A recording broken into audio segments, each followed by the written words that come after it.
English shorthand 120 words per minute. Modern shorthand transcriptions, volume 2, passage number 35. Please get ready. Start. Mr. Chairman Sir, I thank the Honorable Minister for the statement that he has made in the last 3 or 4 days.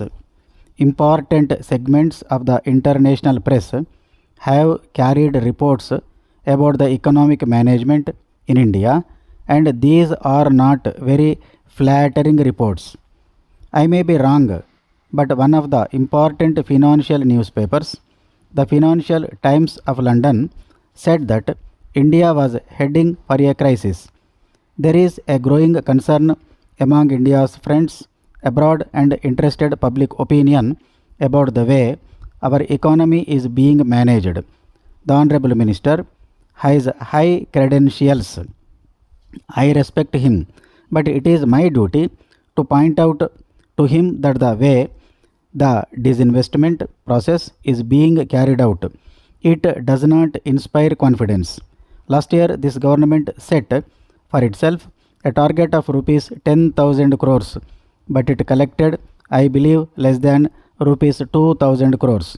This year's budget has a still more ambitious target, and it is doubtful whether that target will also be realized.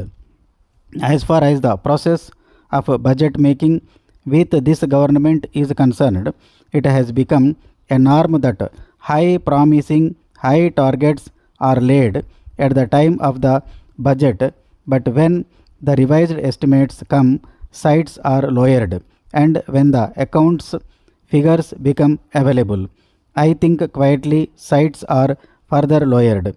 I think the budget making process itself has lost the transparency that this country needs.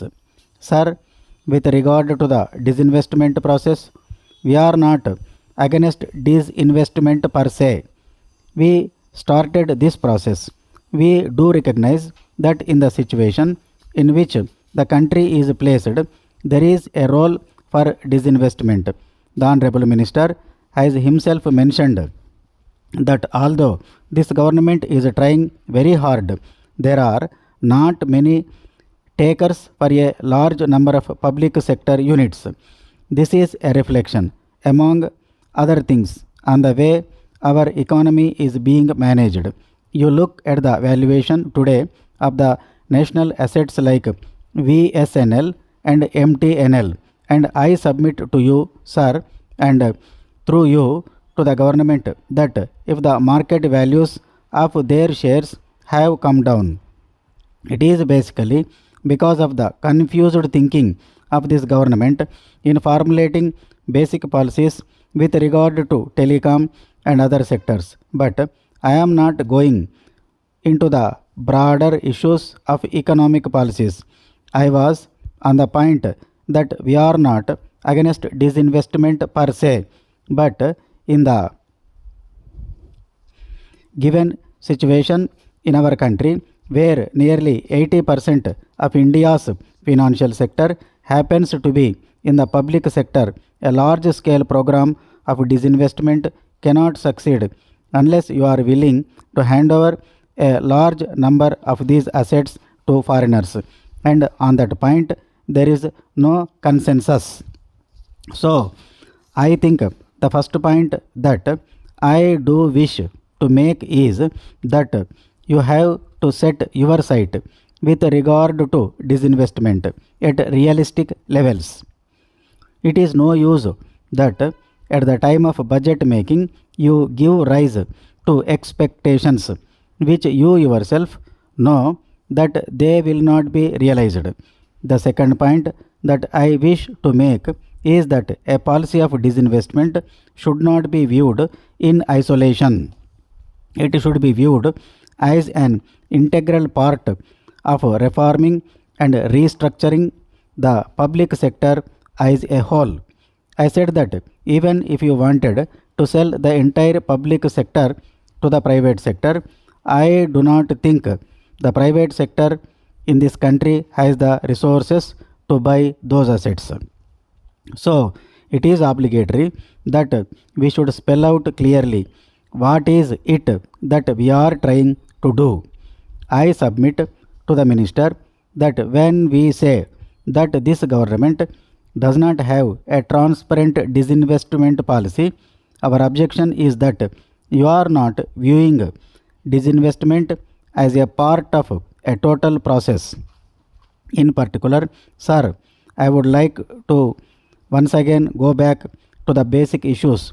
First of all, what are the objectives of disinvestment? From time to time, one hears different statements.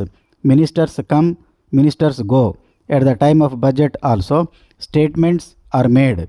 But even today, there is no consistent way of answering the questions as to what the objectives are. First, sir, it could be disinvestment to raise resources for further expansion. Let me say, we have no objection if you are using the disinvestment route to raise resources for expansion of well functioning profit sector units. The second question is, are you having disinvestment to raise resources for debt reduction and social development? If that is the purpose of disinvestment, once again, we are not against disinvestment which will lead to reduction in public debt or which will lead to increase in social spending on desirable activities, most importantly health and education. Therefore, I submit to the Honorable Minister that we do not believe that disinvestment or privatization is a panacea to deal with the underlying problems of the public sector.